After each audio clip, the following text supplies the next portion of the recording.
Bismillahirrahmanirrahim. Assalamualaikum warahmatullahi wabarakatuh. Alhamdulillahi wahda. Wassalatu wassalamu ala sayyidina Muhammadin ibn Abdillah wa ala alihi wa sahbihi wa man tabi'ah. Alhamdulillah, kaum muslimin yang dirahmati oleh Allah subhanahu wa ta'ala, salah satu ibadah yang sangat dicintai oleh Allah subhanahu wa ta'ala adalah berkurban.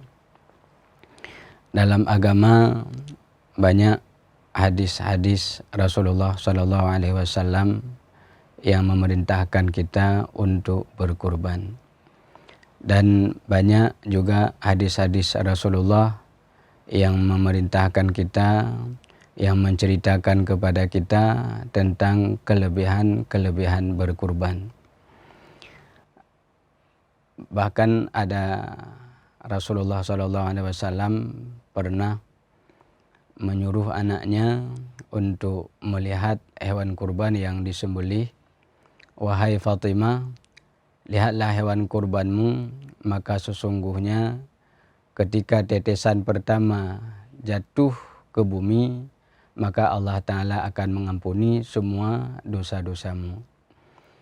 Juga ada hadis yang menjelaskan bahwa kurban ini akan menjadi kendaraan orang ketika melintas sirat nanti. Juga banyak hadis-hadis yang lain yang menjelaskan tentang keutamaan berkurban. Tentu kita sebagai mukmin yang saleh, yang taat, yang berharap pahala yang besar di sisi Allah Subhanahu wa taala, tentu kita sangat ingin, sangat semangat untuk berkurban. Maka ada hal yang sangat penting yang perlu kita perhatikan ketika kita hendak berkurban, yaitu tentang sahnya atau tidaknya hewan kurban kita, sah atau tidaknya hewan kurban kita. Maka tentu kita semua berharap ingin agar kurban kita ini diterima oleh Allah Subhanahu wa taala, sah dan diterima oleh Allah Subhanahu wa taala. Salah seorang ulama besar, Syekh Muhammad Az-Zuhaili, adik dari Syekh Wahbah Zuhaili, beliau mengatakan untuk sah kurban itu maka diperlukan 4 syarat. Ada 4 syarat supaya hewan kurban kita itu sah. Yang pertama, kata beliau, hewan kurban itu mesti bentuknya al-an'am, atau dalam bahasa lain hewan yang kita ternakkan. Ada 3 jenis hewan yang sah kita boleh berkurban, yang sah dan boleh kita berkurban, yaitu yang pertama onta, yang kedua sapi dan sejenisnya, kerbau termasuk, kemudian yang ketiga kambing dan sejenisnya, yaitu kibas, biri-biri.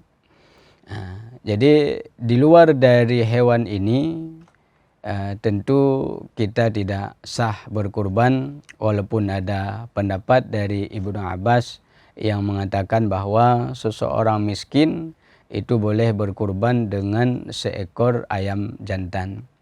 Tentu pendapat ini pendapat yang mungkin hanya diamalkan oleh orang-orang yang sangat-sangat miskin dan tidak boleh diamalkan oleh orang-orang yang ada kemampuan dalam berkurban. Kemudian syarat sah yang kedua dalam berkurban ini adalah as-sinnu, yaitu cukup tahunnya. Maka kalau onta itu 5 tahun penuh masuk yang ke-6. Kemudian kalau sapi itu 2 tahun, kambing juga 2 tahun, 2 tahun penuh masuk yang ke-3. Kemudian kalau biri-biri itu 1 tahun masuk yang kedua. Kemudian syarat yang ketiga juga sangat penting kita perhatikan adalah as-salamatu minal uyub, yaitu selamat dari cacat. Hewan yang hendak kita jadikan hewan kurban, maka jangan ada cacat pada hewan kurban itu. Rasulullah SAW mengatakan dalam sebuah hadis bahwa ada 4 macam jenis hewan, ada 4 macam hewan yang kita tidak boleh berkurban. Yaitu yang buta, yang jelas butanya, yang rabun, yang buta, kemudian yang pincang, yang jelas pincangnya, kemudian yang sakit, yang jelas sakitnya, kemudian yang kurus, yang tidak ada isinya. Maka hewan-hewan yang seperti yang disebutkan oleh Rasulullah ini maka tidak sah untuk kita jadikan hewan-hewan kurban. Bahkan baru-baru ini kita sedang dicoba oleh Allah, diuji oleh Allah dengan Allah datangkan penyakit PMK kepada hewan-hewan kita. Tentu kita harus jeli dan melihat dan memperhatikan hewan kita. Jangan sampai hewan kurban kita ini termasuk di antara hewan-hewan kurban yang ada cacatnya. Kemudian yang keempat, yang tidak kalah pentingnya dan ini sangat menentukan apakah jadi hewan itu sebagai hewan kurban atau tidak, ini terletak pada syarat yang keempat ini, yaitu niat. Setiap kita yang berkurban itu disyaratkan kita untuk berniat. Karena Rasulullah mengatakan innamal a'malu binniyat, hanya saja amal itu sahnya dia dengan adanya niat.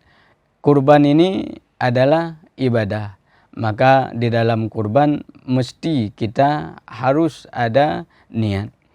Pertanyaannya, kapan kita berniat ketika kita berkurban?